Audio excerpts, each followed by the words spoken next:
All right, Jack, I'm gonna leave it with you to get started. I'm gonna go grab Coach. All right.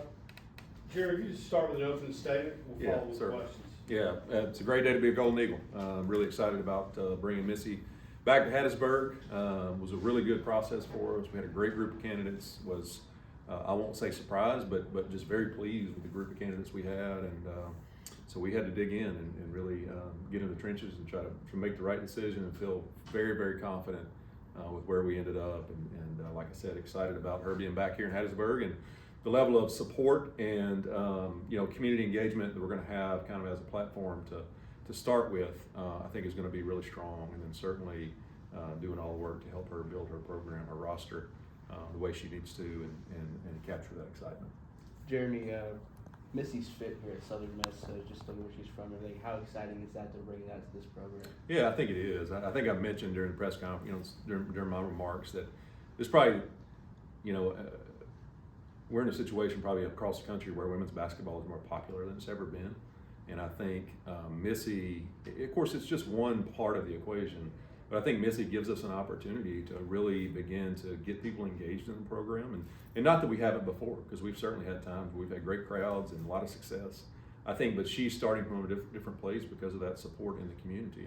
And certainly that's not the only piece of the puzzle. She's got to be able to go out and recruit and build a roster and win games. But I think it gives us a great starting point, and certainly our plan is to take advantage of that. Outside of the fact that she's familiar with Hattiesburg, what were the other qualities about Missy? Yeah, I think one of the things that jumped out once we got into it was the level of relationships she was able to build with her players, whether it be at PCS, whether it be at Jones or at Monroe. I think a great example of that was when she left Jones to go to Monroe. The players that left other places who had played with her at Jones, for her at Jones, but left places, quote unquote Power 4 places to go to Monroe and play for her again, I think spoke kind of volumes to that. So I think she's a great relationship builder with her players and in the community. That was a big piece of the puzzle. And then I think just the level of success. I think every program she has taken over was a program that was in a spot where it needed to be, needed an infusion and it needed to be jump started. And with PCS, Jones, they were all places that she took it to another level. And I think those things really stood out to me. It was just a couple months ago you plucked another coach from the Sun Belt. You do it again here. How are you guys able to pull this off? Yeah, I think it speaks volumes to Southern Miss, quite honestly. It's just like when we're recruiting students or student athletes. If people know this place or have experienced this place, I think it's just different. I think there's a uniqueness about Southern Miss, and I think that's a big part of the equation. I think when we talk to coaches about an opportunity here at Southern Miss, it's about the opportunity, but it's also about a place where they know they can be successful. And so I think for us, that was another situation where Missy knew this place really well, and she knew that this was a place where she can be successful.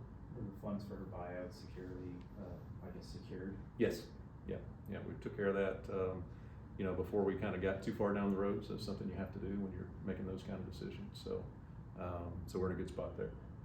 How hard was this search to kind of do in the sense of, you have a coach retiring rather than, having to deal with the firing or whatever. Yeah. I mean, this is kind of a different situation than most coaching. Yeah, it certainly was. And our focus really was on Coach McNellis and making sure she finished the right way, at the end of the year. And so we really didn't crank the search up, obviously, until the season was done. We were finished playing. Obviously, we did some groundwork and began to brainstorm a little bit once Joy announced her retirement. But it was a little bit different in that regard because our focus really was on her and making sure that we made it, through a difficult year with the team, and certainly wanted to respect Joy in that regard.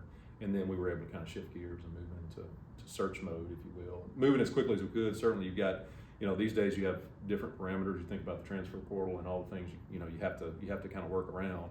And so we knew what our window was and worked as quickly as we could to get to a good place. And excited to be able to be here today and talk about that. When did you feel like Missy was the choice? I think, as you normally do, we talked to a lot of people early on. We had a really strong group, as I've mentioned. And so I knew Missy from her connections here, from her success. She was somebody that was on my radar. But I think when we sat down to interview her and we started talking, and it was 3.5 hours later, and, you know, nobody really realized it'd been 3.5 hours. That's when you kind of know that it's the right connection and the right fit. And so once we sat down with her face to face and had a chance to hash a lot of things out, I felt really good about her candidacy. Obviously Missy won a lot of Jones, and it's pretty far down the road. But just the fact that she was able to win at ULM, and you get her with that D1 experience, how huge is that for this program? Yeah, I think she would tell you this. I think if you ask her that question, I think she would tell you that she's a different coach today than she was 2 years ago because of that experience. I think it's a big transition to go from junior college to the Division I level, but her having the opportunity to be at Monroe for a couple of years and begin to kind of address the things you kind of don't know what you don't know until you're in that seat.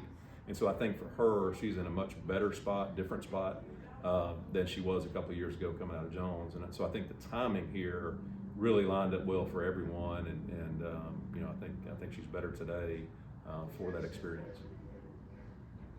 Anything else? Jeremy, thank you. All right, Thanks, thank you Jeremy. guys. Appreciate you. Appreciate it. Thanks, man. Good to see you. You doing okay? Yep. Yeah, good to see you, man. Always. Thank you, Jeremy. You bet.